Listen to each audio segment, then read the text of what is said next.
It's 11:47 p.m. on a Tuesday and you are doing everything right. You worked 46 hours this week. You paid your phone bill early for the first time in 3 months. You have $214 left in your account, and you already moved $40 of it into savings, which you'll pull back out by Friday when the gas bill hits. You are tired in the way that only people who are trying understand.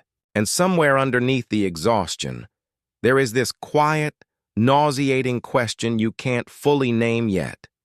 Why does it feel like I'm running in place? Here is the paradox no one told you. Working harder inside a broken system doesn't change the system. It makes you more dependent on it. You were raised to believe that money problems come from not working hard enough. That if you were smarter or more disciplined or made better choices at the grocery store, the gap would close. So you worked, and the gap didn't close. And you concluded quietly that something was wrong with you. Nothing is wrong with you. Something is wrong with the framework you inherited. Every family passes down two kinds of inheritance. The first is assets, savings, property, investments, the stuff accountants can measure. The second is invisible. It's a set of unspoken rules about what money is, what you're allowed to do with it, and what kind of person is allowed to build wealth. It gets transmitted not through wills and trust funds, but through watching, absorbing, and surviving. Call it what it is, the invisible inheritance. And in households built on scarcity, the invisible inheritance teaches you that money is a crisis to manage, not a system to build. The enemy is not your income. The enemy is the operating system running underneath your decisions, an OS you didn't choose and were never told you could replace. That's what this video is about.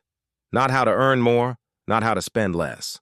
How to recognize the operating system you're running and what happens, concretely, measurably, when you replace it. Consider two people. Both grow up in households where money was always short. Both get jobs in their mid-20s, earning roughly the same amount. Call it $43,000 a year. From the outside, the starting line looks identical. The first person, let's call her Maya, does what her environment trained her to do. She manages the crisis. When money comes in, she pays the most urgent bill, buys what the family needs, and keeps enough to feel briefly safe. Saving feels irresponsible when the transmission might go, when her mother needs help with rent, when the apartment is too cold and the heating bill is too high. She has learned that money is for solving problems, so she waits for problems to solve. They are never in short supply.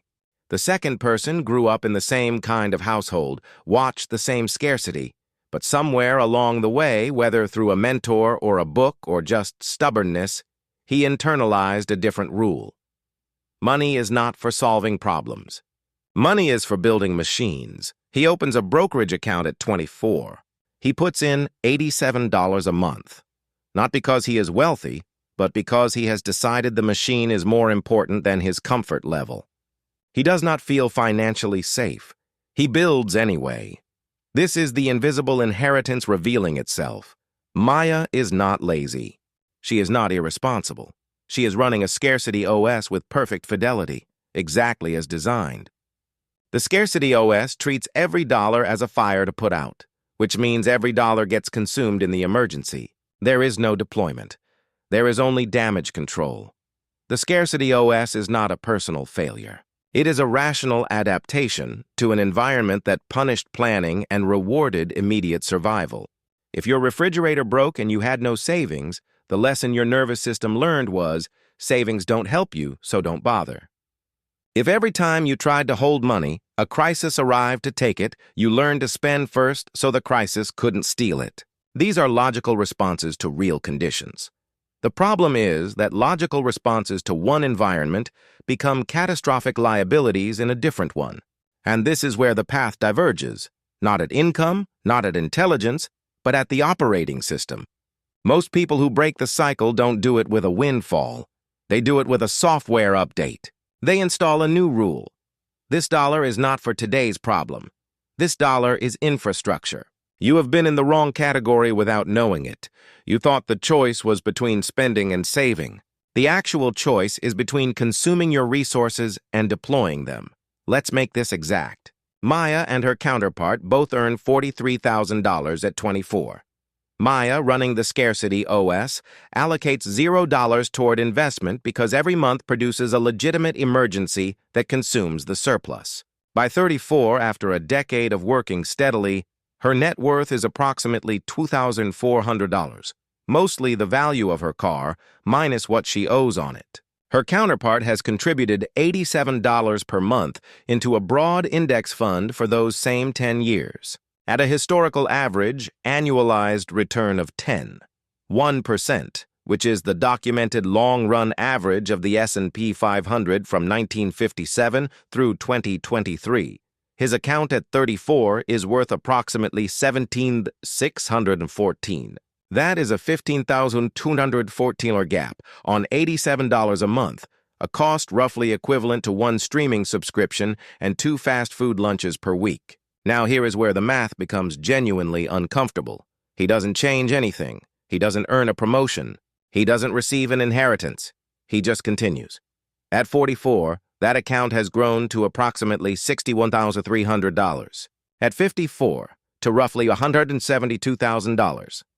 At 64, assuming he never contributed a dollar more than that original $87 per month, the account contains approximately $457,000. Maya, having never updated her operating system, has spent 40 years managing crises efficiently and arrives at 64 with approximately $11,000 in retirement savings and a Social Security check that will cover her rent but not her utilities and her medications in the same month. The gap between them is not $87 a month. The gap between them is $446,000. Generated by a behavioral difference that, for the first decade, looked trivially small. Poverty is not a static condition. It is a compounding one. The Scarcity OS doesn't just cost you today's dollars. It costs you the multiplied future value of every dollar that passed through your hands and was consumed instead of deployed. This is what economists call opportunity cost, but that term is too bloodless for what it actually means. What it actually means is 40 years of working hard and arriving with almost nothing is not bad luck. It is the compounded output of an inherited operating system that was never updated. The wrong framework is not neutral.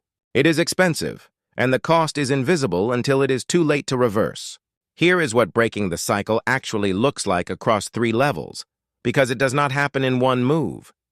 Level 1 is the cognitive break. This is where you replace the core rule. You stop treating your paycheck as a crisis fund and begin treating it as raw material.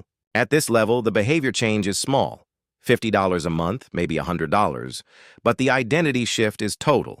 You have moved from managing scarcity to building infrastructure. You are operating from a different set of axioms now. The dollar amount is almost irrelevant.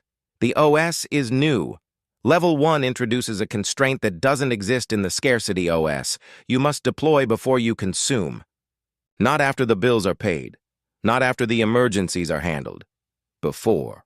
This feels wrong to the Scarcity OS, which was built to prioritize survival.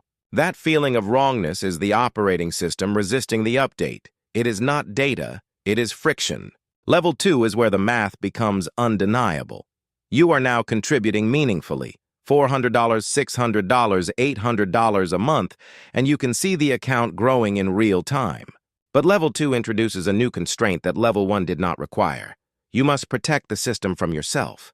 The emergencies don't stop. The family pressure doesn't stop. Someone always needs something. At Level 2, the skill you are developing is not financial. It is architectural. You are learning how to build walls around your deployed capital so that the Scarcity OS cannot find it and consume it. Automatic transfers, accounts at different institutions, illiquid vehicles. Not because you distrust yourself, because you understand that your environment is still running the old code, and it will reach for your resources with perfectly legitimate hands. Level 2 is also where the intergenerational break becomes tangible. When you have a financial architecture your children watch you build and maintain, you are transmitting a new invisible inheritance. Not money, not yet, but rules. The rule that money is infrastructure. The rule that you deploy before you consume. The rule that the machine is worth feeding even when it is uncomfortable. These rules install silently, the same way the Scarcity OS installed in you. Except these rules compound upward. Level 3 is asset ownership. This is where the rules change entirely. At level 3, you are not exchanging time for money. You are exchanging capital for cash flow, a rental property, a dividend portfolio, a business interest. The constraint at level 3 is not whether you can afford to invest.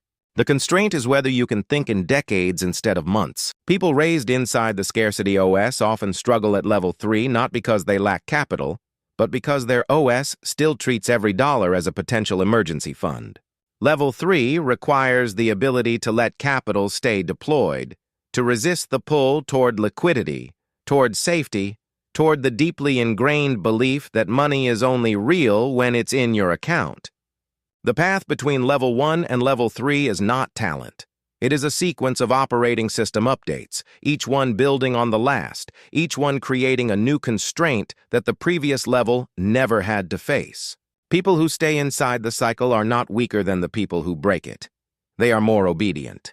They followed the rules they were given with total fidelity, and the rules led them exactly where they were designed to lead. You now have a word for what was done to you, the invisible inheritance.